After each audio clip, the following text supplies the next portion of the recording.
단타 매매를 좋아하고 잘하고 싶은 여러분들 모두 반갑습니다. 운명을 바꾼 돌파력입니다. 같은 기준으로 계속 매매를 반복하고 있고 그 기록들을 이렇게 꾸준히 정리해서 남기고 있는데요. 지난 금요일 시장부터 잠깐 이야기를 드리자면은 여태까지 이 삼성전자 그리고 SK하이닉스가 좀 가파르게 오르던 그런 순간들이 이어지다 보니까 이제 저는 오히려 시장이 좀 조정을 받지 않을까 이런 생각을 좀 하고 있었습니다. 그러다 보니까는 그리고 또 프리마켓에서는 삼성전자나 SK하이닉스의 모습이 그렇게 썩 좋은 흐름까지는 아니었습니다. 그래서 약간 쉬어야 될까 이런 고민을 좀 했는데요. 자, 그런데 막상 이제 정규장이 또 열리니까 또 이 종목의 거래 대금이 강하게 몰리기 시작했고 그 순간 오늘 대장은 요쪽이구나 라는 확신이 들었는데 그게 바로 이제 관심 종목에도 등록이 되어 있던 이렇게 로봇 테마주들이었습니다. 그 중에서도 저는 일단 거래 대금은 좀 작았지만 장 초반에는 이 나우로보틱스의 흐름이 좋았고 그리고 현대모백스 나우로보틱스와 이 현대모백스의 흐름이 이제 장 극 초반에는 가장 좋았습니다. 그러다가 이제 현대오토에버가 이제 오전장 마감할 때쯤 돼서 쭉 밀고 올라오는 그런 흐름들이 있었는데요. 그리고 결정적으로 원래는 이제 무선통신 이쪽으로 좀 많이 알려져 있는 종목이죠. 이 세나테크놀로지가 이제 원래는 무선통신 쪽 이미지가 강했는데 이날은 이제 로봇과 관련된 그런 이슈가 나오면서 장 초반부터 이제 정규장 개장하자마자 바로 상한가로 급등을 하는 그런 모습을 보여줬었습니다. 그러니까 이런 뉴스들이 이제 좀 시장 자극을 한 것이죠.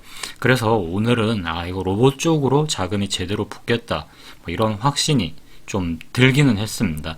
다만 저는 이제 이렇게 세나 테크놀로지처럼 이 종목 같은 경우는 우리가 흔히 말하는 이제 전통적인 로봇주 이런 느낌은 아니죠. 레인보우 로보틱스라든가 그런 종목들 나우로보틱스, SPG, 현대오토에버, 현대모백스 이런 종목들이 이제 기본적으로 이제 그 전까지는 로보티즈라든가 그런 종목들이 이제 피지컬 AI 이쪽으로 이제 이미지가 강했던 종목이지 이 종목은 기존에 이제 로봇주라는 이미지는 약했기 때문에 저는 이제 다른 종목으로 좀 눈을 돌렸고요.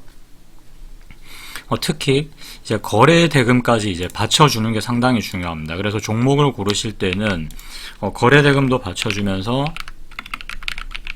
당연히 상승률도 좀 튀어야 됩니다.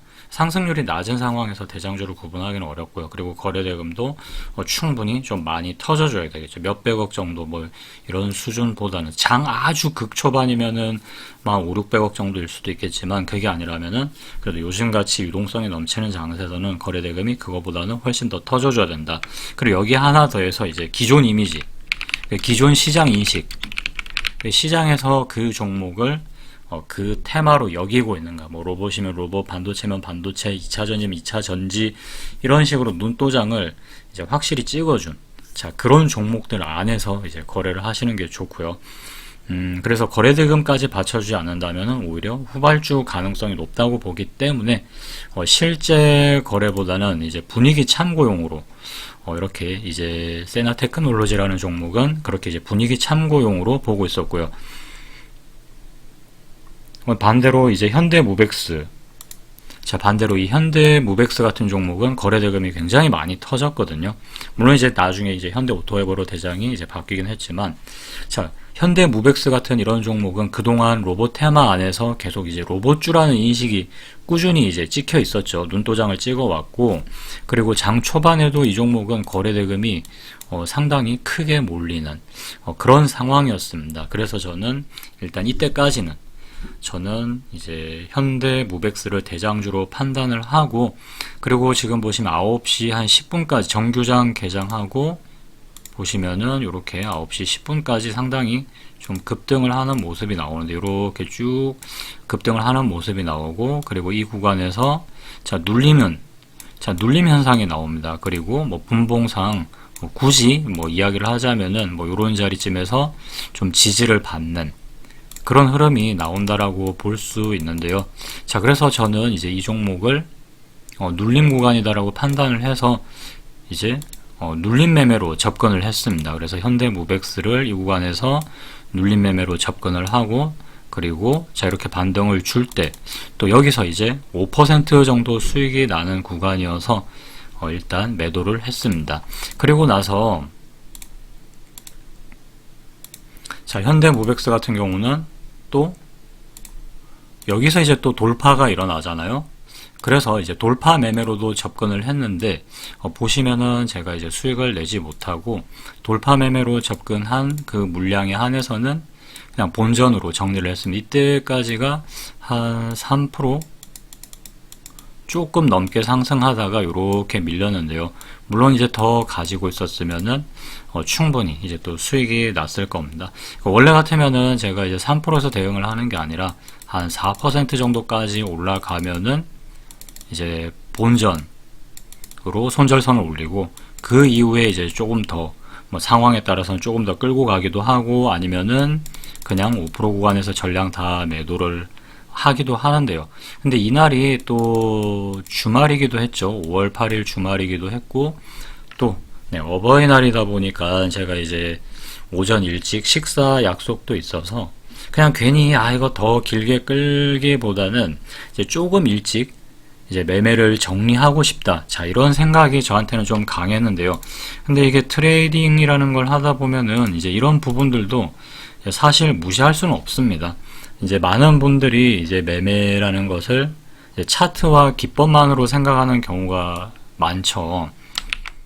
보통은 이제 뭐 기법, 그리고 뭐 차트 혹은 심법, 그 다음에 뭐 매매 원칙, 이런 걸로만 우리가 이제 평가를 하는 경우가 많은데, 이제 실제로는 막상 우리가 매매를 실제 해보면은 이제 그날의 어떤 내 자신의 심리 상태, 그리고 특히 또 직장 다니시는 분들 같은 경우는 직장 내에서 또 다양한 변수가 막 터지죠. 뭐 없던 일이 갑자기 생긴다라든가.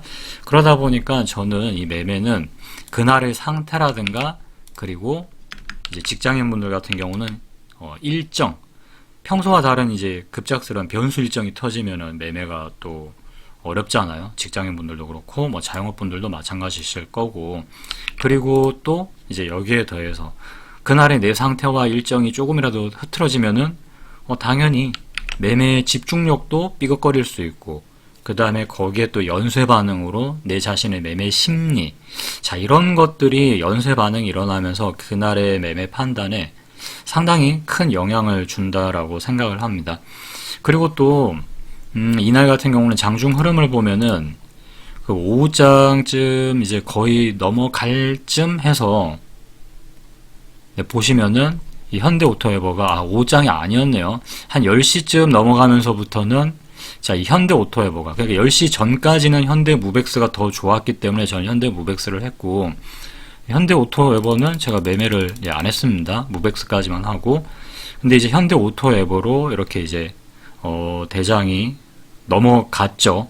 그래서 이 시점부터는 이제 뭐 한 10시점 넘어서 뭐 한 10시 13분 뭐 이때쯤부터는 이제 현대오토웨버가 이제 대장 역할을 했고, 현대무백스는 이제 좀 밀렸습니다. 자, 그런데 많은 분들이, 저는 이제 오늘 이 이야기를 좀 하고 싶었거든요. 그래서 일단 요 부분을 먼저 여러분들에게 이야기를 드렸고, 자, 많은 분들이 단타 매매에서 종목 선정이 상당히 중요하다라는 건 이제 다들 알고 계시잖아요. 그죠? 그런데 문제는, 자, 막상 어떤 종목을 골라야 하는가. 자, 이 부분에 대해서는 자기만의 어떤 기준이라든가 원칙이 없는 경우가 상당히 많거든요. 그러니까 거래대금이 뭐 많아야 한다, 그 다음에 강한 종목이어야 한다, 이런 말들은 맞는 말이긴 합니다. 근데 하지만 이제 매매해 보신 분들은 아시겠지만, 자, 막상 현실적으로 시장에 들어오면 어떤가요? 뭐 어느 정도 거래대금이 터져야 되는지, 뭐 어느 정도 상승률이 나와줘야 되는지, 이거를 강하다라고 할까? 이런 거 어떤 걸 또 대장주라고 할까? 자, 이 부분이 시장 상태에 따라서 계속 달라지거든요. 그러니까 이제 뭐 시장이 요즘처럼 막 거래대금이 넘치고, 계속해서 우상향 흐름이 나왔을 때는, 즉 시장이 만약에 이렇게 좋다, 그러면 거기에 맞춰서 어떻겠습니까? 상승률도 더 올라갈 거고, 당연히 요즘같이 유동성이 터지는 시기에는 거래대금 기준도 자 높아질 겁니다. 그런데 반대로 이제 시장이 뭐 이런 식으로 이제 꺾인다라고 쳐볼게요. 그럼 어떻게 되겠습니까? 이 거래대금도 점점 말라붙을 거고, 그 다음에 종목들 간의 어떤 이 상승률도 예전만큼 이렇게 탄력적이지 않고 요즘과 비교했을 때는 분명히 상승률도 떨어질 거라는 얘기죠. 그렇기 때문에 즉 시장이 좋을 때와 안 좋을 때는 서로 간의 기준이 달라진다라는 겁니다. 그리고 여기서 이제 만약에 시장이 훨씬 더 안 좋아졌다, 그래서 뭐 거래대금도 뭐 말라붙고 뭐 테마도 안 나온다, 자 그럴 때는 아예 매매 기준 자체가 성립이 안 되는 그런 날도 있을 겁니다. 그런 날이 이제 우리가 흔히 이런 날은 거래를 쉬어야 되겠다, 매매를 쉬어야 한다, 뭐 이런 이야기들을 하죠. 그래서 제가 여러분들에게 말씀을 드리고 싶은 거는 이제 그런 노력을 하시는 분들이 많은 것 같아요. 그러니까 완전히 그 100% 자기만의 그 자꾸 100%의 혹은 100%에 가까운 수준으로, 그러니까 엄청 막 쥐어짜서 완벽한 기준을 찾으려고 한다는 거죠. 이거보다는 이런 기준이 있을 수가 없습니다. 왜냐하면 시장 상황이 바뀌니까 거기에 맞춰서 우리가 이제 약간의 변화를 줘야 되는데, 그렇다고 시장 상황에 맞춰서 막 시장 상황에 맞춰서 그때그때 융통성 있게 하려고 하다 보면 이게 내 마음대로 하게 됩니다. 자, 그래서 대강 여러분들이 대강은 아니구나. 일단 살짝 융통성을 줘가지고 한 70% 정도로 조금은 헐렁한 기준을 먼저 만들고, 그럼 이제 한 30%가 비잖아요. 그럼 이 나머지 30%는 직접 매매를 계속 해 가면서 시장 경험 안에서 나만의 이제 미세하게 조절을 해 나가는 쪽이 저는 현실적이라고 생각을 합니다.